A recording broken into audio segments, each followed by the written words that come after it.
ദൈവശബ്ദം നിന്നെ വഴി നടത്തും. ഒരു ചൂരച്ചെടിയുടെ തണലിൽ മതി യഹോവേ മതി, എൻ്റെ ജീവനെ എടുക്കണമേ എന്ന് ഏലിയാവ് ദൈവത്തോട് പ്രാർത്ഥിച്ചൊരു പ്രാർത്ഥനയുണ്ട്. അവൻ മരിക്കാൻ ആഗ്രഹിച്ചു. എന്നാൽ സ്വർഗത്തിൽ നിന്നൊരു ദൂതൻ അവൻ്റെ അരികിൽ ഇറങ്ങി വന്നു, അവനെ ബലപ്പെടുത്തി. ദൈവശബ്ദം അവനെ കേൾപ്പിച്ചു, എഴുന്നേൽക്കുക, നിനക്കൊരു ദൂരയാത്ര ചെയ്യുവാനുണ്ട്. ആ പ്രതിസന്ധിയുടെ നടുവിൽ മരണത്തോട് മല്ലടിക്കുന്ന അല്ലെങ്കിൽ മരിക്കാൻ ആഗ്രഹിച്ച വ്യക്തിയോട് ദൈവം പറയുകയാണ്, നിനക്കൊരു ദൂരയാത്രയുണ്ട്. അവനെ ബലപ്പെടുത്തി, ദൈവം അവനെ ശക്തീകരിച്ചു. ദൈവം അവനെ ആ കിടക്കയിൽ നിന്നും എഴുന്നേൽപ്പിച്ചിട്ട് 40 രാവും 40 പകലും ദൈവത്തിൻ്റെ പർവ്വതമായ ഹോരേബ് വരെ ദൈവം അവനെ നടത്തി.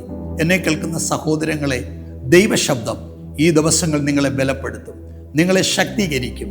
നിങ്ങളുടെ ഏത് ബലഹീനത നടുവിലും, ഏത് ബലഹീനമായ അവസ്ഥയുടെ നടുവിലും ദൈവശബ്ദം നിങ്ങൾക്കുറപ്പായും നിങ്ങളെ നടത്തുമെന്നുള്ള ഒരു ഉറപ്പ് കർത്താവ് തരികയാണ്. നിരാശപ്പെടരുത്. തളർന്നു കിടന്ന വിഷയത്തിന്മേൽ ഒരു വലിയ ജയം കർത്താവ് നിങ്ങൾക്ക് വേണ്ടി നൽകാൻ പോകുകയാണ്. കർത്താവ് നിങ്ങളെ അനുഗ്രഹിക്കട്ടെ. ആമേൻ.